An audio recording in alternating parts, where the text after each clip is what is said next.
Incoming craft, identify yourself. Hey guys, hello gorgeous. I want to take a moment to talk about a very special moment in Star Wars for me. And it's not an episode review, it's not a season review, it's a moment review. Luke Skywalker is one of my favorite characters of any lore, of any legend. I put him right up there with He-Man and Optimus Prime. Just a symbol of hope, positivity, optimism, tenacity, inspiration, all that good stuff. And yeah, as the old saying goes, no one hates Star Wars like a Star Wars fan, and I try my best to not dwell too much on the things I don't like about Star Wars and instead use that time to dwell on things that I do like about Star Wars, like the original trilogy, like the Timothy Zahn trilogy. So with a lot of the later stuff that came out, I gave it a shot and I moved on. And one of the things I really moved on, maybe ran on from, was the depiction of Luke Skywalker in the sequel trilogy. And yeah, I felt it, the same thing that a lot of people felt it. That wasn't my Luke, hashtag not my Luke, it was Jake Skywalker, or any of those different memes. But while The Mandalorian Season 2 was going on and the quest for who will train Baby Yoda, aka Grogu, was happening, I saw a lot of cool theories going on about who it would be. Initially it was Ahsoka, and it ended up being Ahsoka, and that was really cool seeing her in live action. But then there were other theories about maybe it's, I like this one, a crazy Mace Windu coming back from the dead, or Quinlan Voss, or some other obscure Jedi, maybe Ezra from Rebels. And the whole time I'm thinking, what about Luke Skywalker? What about Luke Skywalker? Why has Luke Skywalker, the focal point, the heart and soul of Star Wars, why has he become chopped liver? And when the sequel trilogy was being made, it seemed like, from a certain point of view, the character of Luke Skywalker was regulated to being chopped liver. There's the behind the scenes stuff going on about how they weren't supposed to make him the main character because whenever he would enter the scene, he would draw all the attention. He would walk into the scene, and all of a sudden, anyone else who was supposed to be the main character of the scene would be regulated maybe to chop liver, and Luke would be the most important thing in the room, person in the room, and what he was saying would be the most important thing. And I just figured that is how it should be going if you're going to continue Star Wars. And in any incarnation Luke appears in, comic, video game, movie, TV show, when Luke walks in, everyone should just fall silent, and he should be the focal point. He should be the most important thing going on. That is what he is to Star Wars for me. Mandalorian got it right, and I wanted to take a moment just to say how happy it made me, how much I appreciate it, and I highly doubt that Jon Favreau, Dave Filoni, and anyone else responsible for the perfection that was the return of the Jedi, Luke Skywalker, I doubt they'll ever see this, but I just want to put that out there, that it meant a lot to me. And I know a lot of Star Wars fans have been touched, and that's a really emotionally impactful episode, not just with the return of Luke, but Baby Yoda having to part ways with the Mandalorian for now. But that moment when the X-Wing is coming in, and I didn't know Luke was going to appear in this episode. I spent that whole episode and the previous episodes just going, where's Luke? Where's Luke? How is all this stuff happening? And they just keep making Luke seem more and more disconnected and inept, that he's not picking up on any of this stuff. When that lone X-Wing flies in, I got chills. Just the way it was shot, I knew it's him. It's him. And what I really loved about the scene was that they were letting Luke be Luke. They were letting the character be as powerful as he could possibly be without any hint of passing the baton, passing the torch, trying to get new characters over at his expense, kind of like in a wrestling mentality where the old legend loses to the new guy to try to establish the new guy. Luke comes in all by himself, and they did a great job of establishing how dangerous these dark troopers are, that one of them is really, really tough to overcome, let alone all of those. Luke going through them so quickly and so easily, so effortlessly. Once again, absolute perfection. And then when he walks in the room, removes the hood, it's a de-aged Mark Hamill or whatever technology. Honestly, I don't care how they did it, because movies and TV at their very best make me forget that they are a production worked on by a bunch of people. And it's fun to talk about this stuff. It's fun to armchair direct, and I've been known to armchair direct once or twice in the past.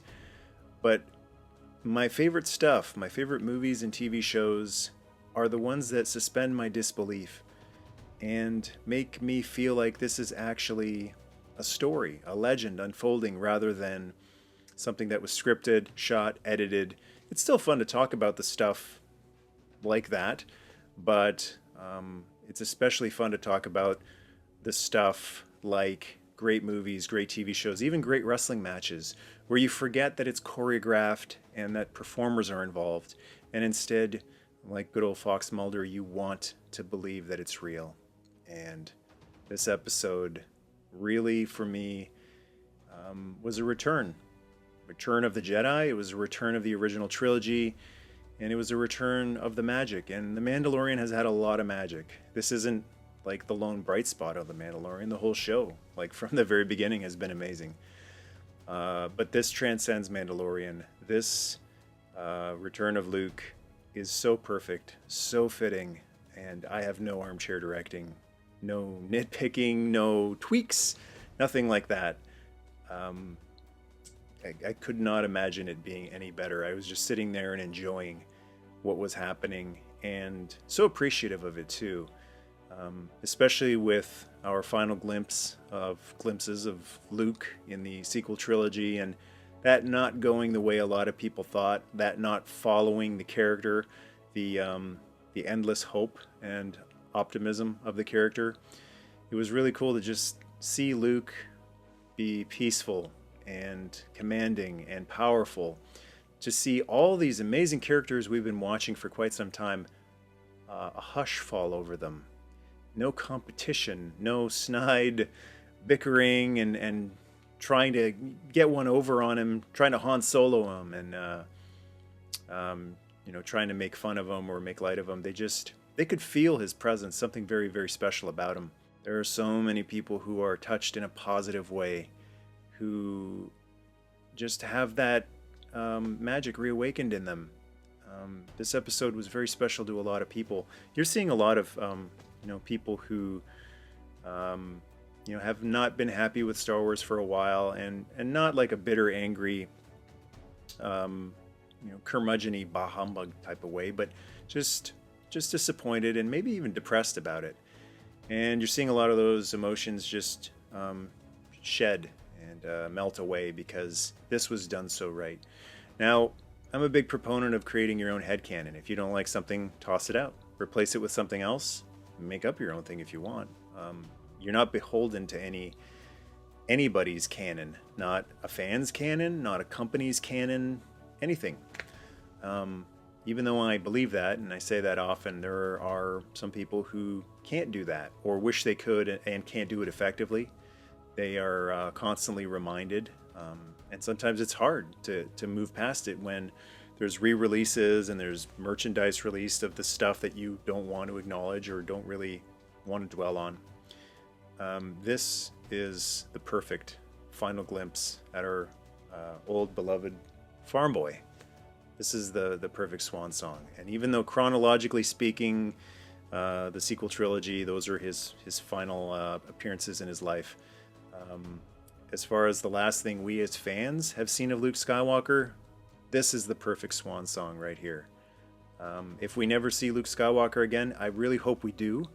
A part of me was hoping that was Sebastian Stan when he pulled the hood off so that we could see more Luke, and more, not just more Luke, but more true Luke, as he was in the original trilogy, by people who really understand the spirit of the character, not just the fashion of the character. Even though it was Mark Hamill de-aged, I mean, that's awesome.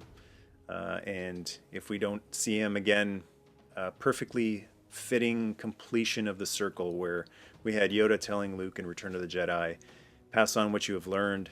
That thought never crossed my mind in decades after hearing Yoda tell Luke that the perfect circle would be Luke passing on what he learned, not to his sister, but to a baby Yoda.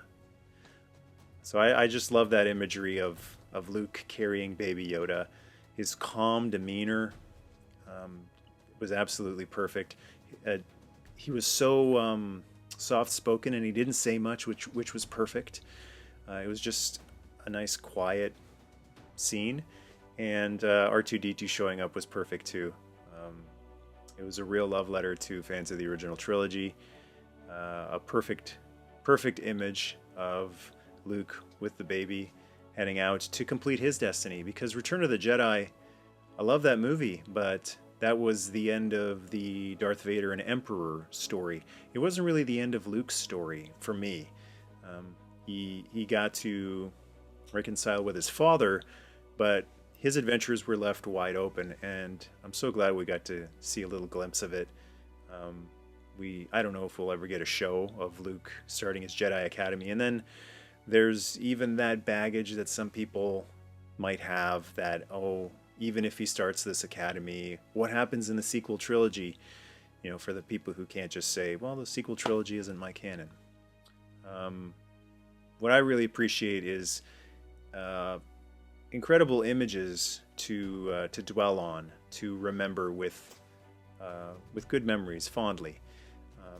There's the three ghosts at the end of Return of the Jedi, the three Jedi spirits, and Luke looking on at them and smiling, and his sister coming to get him, and them watching him and so proud of him. That's a really warm, positive memory that I remember about Star Wars. Luke in the elevator shaft holding Grogu, R2-D2 beside him. That's perfect. So that was fantastic. I wanted to take a little bit to just share my thoughts on it, and I wanted to share positive thoughts, appreciation of it, because far too many reviews on the internet are like dissections. They come out and they pick things apart, they deconstruct them, and they tell you what was wrong and what could have been better, and they Simon Cowell it, where you cross your arms, and just the only time you ever uncross your arms is to point at something that has some sort of fault. And I thought it was important to just take a few minutes to talk about something that was absolutely perfect. And I really appreciate something Star Wars related that's absolutely perfect. So let me know what you thought. I hope you enjoyed it as much as I did. I'm so happy to see how many Star Wars fans enjoyed it. I just commend the team behind The Mandalorian so much for not doing it a different way. There were many different ways they could have done it, and this felt very retro, very old-fashioned, and very goodwill and good spirit. It could have ended on a cliffhanger. They could have stopped right before Luke lifted his hood. They could have stopped before the X-Wing cockpit even opened up. It could have left you really biting your nails and wondering what's going to happen. And this is not the year to do that. Now, personally, I don't think that's the year to ever do that. But I'm especially happy to see that, this of all years, they decided right before Christmas to give Star Wars fans a really, really awesome present. And I really appreciate that. So let me know what you thought of this episode in the comments below. And I'll come right out with it, unless you hated it. If you hated it, there's lots of people, lots of platforms you can share that with. Let's not do that here. So yeah, let me know how much you loved it down in the comments below, and may the Force be with you.